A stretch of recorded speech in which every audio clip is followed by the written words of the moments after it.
when the last Roman emperor in Italy is deposed and the empire doesn't exist any longer in the West.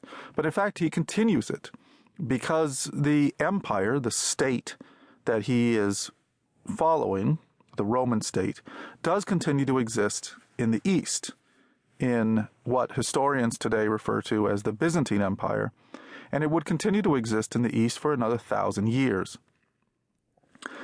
This, therefore, led Gibbon to continue his history for volume after volume until finally ending in the year 1453. Now, in this course, we're not going to go that far. Instead, we will focus more on the West and on the fall of Roman power in the West. However, if you are interested in the subsequent history of the empire during that final 1,000 years, there is also a course on the Byzantine Empire as well, what historians refer to as the Byzantine Empire. Ever since it happened, people have been fascinated by the question of the fall of Rome. How is it that an empire with that much power, that much wealth, and that much stability, because it lasted for many centuries, how is it possible that it finally broke apart and then finally ceased to exist? During its heyday, it was widely believed that Rome truly was the eternal city, that it was the city that would always be the ruler of the world. And for centuries, there was no good reason not to hold to those views, because it was completely safe and protected.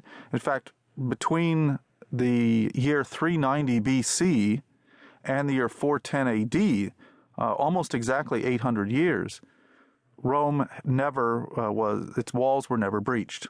It was a safe, prosperous, and very large city in the center of a vast empire.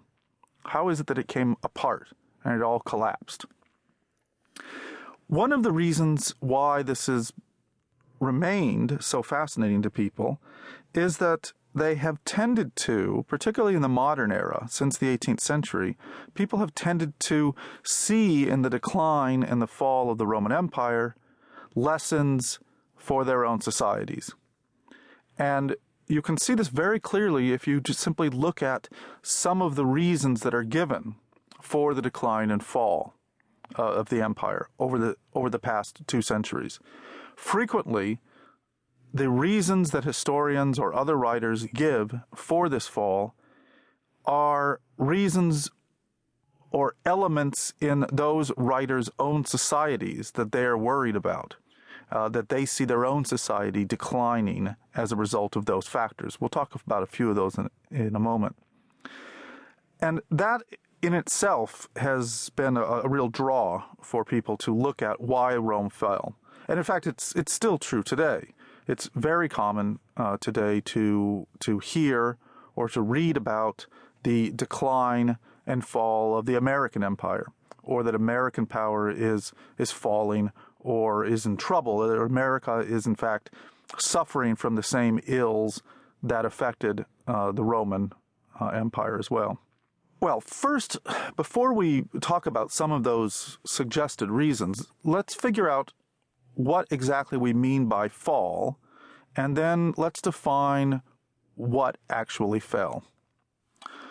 Rome, as a state or as an entity, began many centuries before its fall. It began in the 8th century, probably sometime in the 8th century BC, when the city of Rome was founded.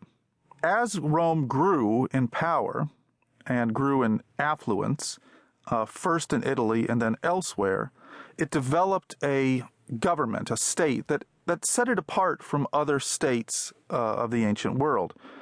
The Romans created what they called a res publica, or a republic, which simply meant the public business, but which we have since used to mean a kind of a state modeled, at least loosely, on the Roman state. The Roman government, as it was set up, was one in which the rule of law was crucial. The Romans were very fond and very proud of the fact that they were a nation of laws, ruled by laws and not by men. And what that meant was that there were no kings, there were no tyrants the way the ancient Greeks would have. There was no one who was supposed to have power or enormous amounts of power, because that person could then become a king or a tyrant. Romans hated the concept of kingship. When they had set their republic up at the very beginning, traditionally the date is 509 BC, they did so in opposition to kings. They overthrew kings, and they set up a new system of government without kings. Throughout Roman history, and indeed throughout much of the period that we'll still be discussing in this course, Romans themselves continued this antipathy for the idea of royalty, the idea that anyone should have that much power. Instead, the Republic, the Roman Republic, was devised over time to be a system in which no one would be able to acquire that level of power. And this was done through various mechanisms. I want to mention in this context just a few, because these are going to be concepts that we will need when we see the system break down during its decline and fall. There were, in the Roman system, essentially three different, we might call them branches of government. They were not really understood in that respect, but three different branches, let's say, for the sake of clarity, use that word. The first of these, and the most important, was the people of Rome. All power in the Roman system resided with the people of Rome. And by people, the Romans mean all free citizens of the Roman Empire. The people did not come together and make their voice known as the Greeks would do in a democracy, whereby all free citizens can come to the assemblies and have their voices heard and vote on laws and make decisions together. Instead, the people would have representatives come to assemblies in Rome, and then those representatives would then vote on issues. And they'd vote on bills that would become laws. They would vote on all sorts of various initiatives. But that's where, in the Roman system, the power resided, in that assembly.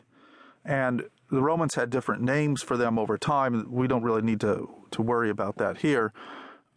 What's important here is just to recognize that the assemblies was where all of the power resided. All of the power. The assemblies were presided over by magistrates, and in this case, a kind of a pseudo-magistrate known as a tribune. Tribunes were elected officials that were elected by the common people, what were known as the plebs or the plebeians. And the job of the tribune was to protect the interests of the common people. And also, tribunes presided over the assemblies. They introduced legislation to the assemblies. And the tribunes had the power to veto, a Latin word which means I forbid, to veto the actions of other tribunes or legislation that might be coming through or being put before the assemblies. Tribunes also had a certain aspect to them, and that was what the Romans called sacrosanctity. This meant that while someone was serving as a tribune, they could not be harmed for any reason whatsoever. They could not be, no hands could be laid on them. And the reason for this was that was supposed to preserve them so that they could defend the interests of the people, that they could go anywhere and do anything they needed to preserve those interests. So they couldn't be arrested. no kind of violence could be used against them or any kind of punishment could be used against them as long as they held that.